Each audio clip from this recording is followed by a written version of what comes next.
अंबाला शहर में आज विधायक निर्मल सिंह ने जनता की समस्याएं सुनी और कांग्रेस कार्यकर्ताओं से बैठक कर शहर के मुद्दों पर चर्चा की। इस दौरान नगर निगम चुनाव और वार्ड बंदी समेत आईएमटी के मुद्दे पर चर्चा हुई, जिसको लेकर विधायक निर्मल सिंह ने कहा वार्ड बंदी पूरी तरीके से गलत है। कांग्रेस ने इसे कोर्ट में चैलेंज किया है और नगर निगम चुनाव को लेकर उन्होंने कहा आने वाली 10 जनवरी को बैठक होगी, जिसमें चुनाव जीतने की रणनीति बनाई जाएगी और मनरेगा की लड़ाई लड़ने पर चर्चा की जाएगी। विधायक निर्मल सिंह ने आईएमटी को लेकर कहा कि उन्होंने सदन में यह मुद्दा उठाया था, जिसमें मुख्यमंत्री ने उन्हें आईएमटी बनाने का आश्वासन दिया था। उन्होंने कहा पूर्व मंत्री दावा कर रहे हैं, लेकिन उनकी दिलचस्पी नंबर बनाने और उद्घाटन करने में है। ये तो देखो हमारे वैसे रूटीन की है, इसमें फिर ज़्यादा आज विषय हमारा जो चुनाव है इसके एमसी के उसको लेकर चर्चा थी कि उसकी तैयारी हम शुरू करेंगे। हमारे प्रधान ने वो मीटिंग बुलाई है 10 तारीख की उस सिलसिले में, और इसी तरह जो है मनरेगा को लेके है। दो मुद्दे हैं हमारे। कल की चंडीगढ़ की मीटिंग में भी डिस्कस हुआ था। कॉर्पोरेशन के चुनाव हम तगड़े होकर लड़ेंगे और मनरेगा को लेकर लंबी लड़ाई लड़ेंगे।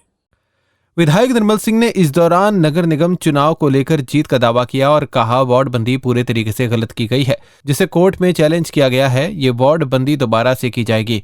उन्होंने कहा एससी सीट में 5 से 3 की गई है, जो अन्याय है। तरीका बनाया गया वो टोटली गलत है। वही हमारे साथी ने मिथुन ने चैलेंज कर रखा है। 15 तारीख है, उसके बाद देखते हैं फिर क्या होता है उसमें। क्या उम्मीद है कांग्रेस का हम जीतेंगे और ये चुनाव में भी इनको दोबारा से करना पड़ेगा सारा वार्ड बंदी का दूसरा। उसका आधार मान के एससी की आबादी कम होगी तो 5 से 3 कर दी, जो कि बिल्कुल ये अन्याय है एससी भाइयों के साथ। ये मैंने दोनों बातें उठाई थी आईएमटी की। हाँ, चीफ मिनिस्टर ने हाउस में आश्वासन दिया था कि हम बनाएंगे, तो उस पर कार्रवाई ये हो रही है। पूर्व मंत्री के पास कोई भी ऐसा काम नहीं है जिसको वो ठीक काम में कोई पार्टिसिपेशन नहीं ये करे या उसकी दिलचस्पी हो। उसकी दिलचस्पी तो नंबर बनाने में है और जो है उद्घाटनों में है, जो कि संवैधानिक है। आज मैं अखबारों में पढ़ा था उनकी शायद उन्होंने उठाया है कि वो नहीं कर सकते, और मैंने पहले भी स्पीकर के और गवर्नमेंट सरकार के नोटिस में बात लेके आया। हाउस में बात भी मैंने उठाई कि यह संवैधानिक है। आज फिर से मैं दोबारा स्पीकर में लिखूंगा कि जो आदमी इलेक्ट जो है उसको नहीं है, ये तो इलेक्टेड लोगों का अधिकार है। उसको हमने चैलेंज किया है, वो ठीक नहीं हुई, कोर्ट में है। हाँ जी, नहीं वो तो तरीका गलत था इनका। उसको तो जो तरीका जो अपनाया वो टोटली गलत है। तैयारियाँ बिल्कुल जोर से चुनाव लड़ेंगे और जीतेंगे। बस हम तो सरकार के बात को उठा ही सकते हैं जी।